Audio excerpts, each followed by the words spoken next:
ಬೆಂಗಳೂರಿನ ದತ್ತಪೀಠದಲ್ಲಿ ಹಿಂದೂಗಳ ಭಾವನೆಗೆ ಧಕ್ಕೆ ಉಂಟು ಮಾಡಲಾಗಿದೆ. ದತ್ತಮಾಲಾ ಧಾರಣೆ ವೇಳೆಯಲ್ಲಿ ದತ್ತಪೀಠದಲ್ಲಿ ಮಾಂಸಾಹಾರ ಸೇವಿಸಲಾಗಿದೆ. ಅನ್ಯ ಕೋಮಿನ ಕುಟುಂಬದಿಂದ ದತ್ತಪೀಠ ಆವರಣದಲ್ಲಿ ಮಾಂಸಾಹಾರ ಸೇವಿಸಿದ್ದಾರೆ. ದತ್ತ ಜಯಂತಿ ವೇಳೆ ಹೋಮ ಹವನ ಪೂಜೆ ನಡೆಯುವ ಸ್ಥಳದಲ್ಲೇ ಮಾಂಸಾಹಾರ ಸೇವಿಸಿದ್ದಾರೆ. ಹಿಂದೊಮ್ಮೆ ಮಾಂಸಾಹಾರ ಸೇವಿಸಿದ್ದಾಗ ಶ್ರೀರಾಮಸೇನೆ ಕಾರ್ಯಕರ್ತರು ಶುಚಿ ಮಾಡಿದ್ರು. ಗಂಗಾ ನದಿ ನೀರಿನ ಜೊತೆ ಗೋಮೂತ್ರ ಹಾಕಿ ಶುಚಿ ಮಾಡಿ ಶ್ರೀರಾಮಸೇನೆ ಪೂಜೆ ಮಾಡಿದ್ರು. ಕನ್ನಡ ರಾಜ್ಯೋತ್ಸವ ಭಾಷಣದಲ್ಲಿ ಕೇಂದ್ರದ ವಿರುದ್ಧ ಸಿಎಂ ಸಿದ್ದರಾಮಯ್ಯ ವಾಗ್ದಾಳಿ ನಡೆಸಿದ್ದಾರೆ. ಕನ್ನಡ ಭಾಷೆ ಅಭಿವೃದ್ಧಿಗೆ ಹಣ ನೀಡದೆ ಕೇಂದ್ರ ಸರ್ಕಾರ ತಾರತಮ್ಯ ಮಾಡ್ತಾ ಇದೆ. ಹಿಂದಿ, ಸಂಸ್ಕೃತ ಭಾಷೆಗಳ ಅಭಿವೃದ್ಧಿ ಕೇಂದ್ರ ಹಣ ನೀಡುವ ಮೂಲಕ ಕನ್ನಡ ಭಾಷೆ ಮೇಲೆ ಕೇಂದ್ರ ಮಲತಾಯಿ ಧೋರಣೆ ತೋರ್ತಾ ಇದೆ ಎಂದಿದ್ದಾರೆ. ರಾಜ್ಯದ ಮೇಲೆ ಹಿಂದಿ ಭಾಷೆ ಹೇರಿಕೆ ಮಾಡೋದಕ್ಕೆ ನಿರಂತರ ಹುನ್ನಾರ ನಡೆಸ್ತಾ ಇದ್ದು, ಕರ್ನಾಟಕ ವಿರೋಧಿ ನೀತಿಯನ್ನ ಎಲ್ಲ ಕನ್ನಡಿಗರು ವಿರೋಧಿಸಬೇಕು. ಕೇಂದ್ರ ಸರ್ಕಾರ ಕರ್ನಾಟಕ ವಿರೋಧಿ ಅಂತ ಸಿಎಂ ಸಿದ್ದರಾಮಯ್ಯ ಕಿಡಿಕಾರಿದ್ದಾರೆ. ಸಚಿವ ಡಿ ಸುಧಾಕರ್ ವಿರುದ್ಧ ಹಿಂದೂ ಮುಖಂಡರು ಆಕ್ರೋಶ ವ್ಯಕ್ತಪಡಿಸಿದ್ರು. ಚಿತ್ರದುರ್ಗದಲ್ಲಿ ಹಿಂದೂ ಪರ ಸಂಘಟನೆ ಮುಖಂಡರು ಡಿ ಸುಧಾಕರ್ ವಿರುದ್ಧ ಕಿಡಿಕಾರಿದ್ರು.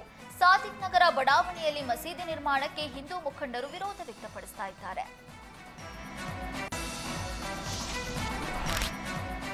ಸಾಮಾಜಿಕ ಶೈಕ್ಷಣಿಕ ಸಮೀಕ್ಷೆಗೆ ಹೋಗಿದ್ದ ಎಫ್ಡಿ ಅಧಿಕಾರಿ ಸರಕಳವು ಮಾಡಲಾಗಿದೆ.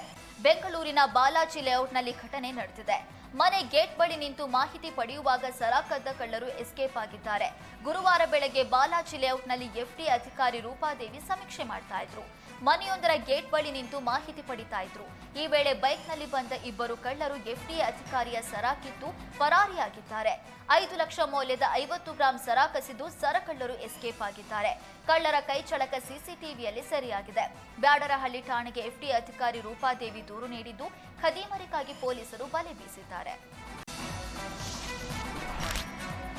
ಕಲಬುರಗಿಯಲ್ಲಿ ಪ್ರತ್ಯೇಕ ರಾಜ್ಯದ ಕೂಗು ಮತ್ತೆ ಮೊಳಗಿದೆ. ಪ್ರತ್ಯೇಕ ರಾಜ್ಯಕ್ಕೆ ಆಗ್ರಹಿಸಿ ಪ್ರತ್ಯೇಕ ಧ್ವಜಾರೋಹಣಕ್ಕೆ ಕಲ್ಯಾಣ ಕರ್ನಾಟಕ ಹೋರಾಟಗಾರರು ಯತ್ನಿಸಿದ್ರು. ಪ್ರತ್ಯೇಕ ಧ್ವಜಾರೋಹಣ ಯತ್ನಿಸಿದ್ದ ಕಲ್ಯಾಣ ಕರ್ನಾಟಕ ಹೋರಾಟಗಾರರನ್ನ ಪೊಲೀಸರು ವಶಕ್ಕೆ ಪಡೆದ್ರು. ಪ್ರತ್ಯೇಕ ರಾಜ್ಯಕ್ಕಾಗಿ ಹೋರಾಟ ಸಮಿತಿಯಿಂದ ಧ್ವಜಾರೋಹಣಕ್ಕೆ ಯತ್ನಿಸಿದ್ರು. ಸರ್ದಾರ್ ಪಟೇಲ್ ವೃತ್ತದಲ್ಲಿ ಪ್ರತ್ಯೇಕ ಧ್ವಜಾರೋಹಣಕ್ಕೆ ಯತ್ನಿಸಿದ್ರು. ಕಲ್ಯಾಣ ಕರ್ನಾಟಕಕ್ಕೆ ಅನ್ಯಾಯ ಆಗ್ತಾ ಇದೆ ಅನ್ನೋದನ್ನ ಖಂಡಿಸಿ ಪ್ರತ್ಯೇಕ ರಾಜ್ಯ ಬೇಕು ಅಂತ ಹೋರಾಟಗಾರರು ಆಗ್ರಹಿಸಿದ್ರು. ಪ್ರತ್ಯೇಕ ಧ್ವಜಾರೋಹಣಕ್ಕೆ ಯತ್ನಿಸಿದವರನ್ನ ಬ್ರಹ್ಮಪುರ ಠಾಣೆ ಪೊಲೀಸರು ವಶಕ್ಕೆ ಪಡೆದರು.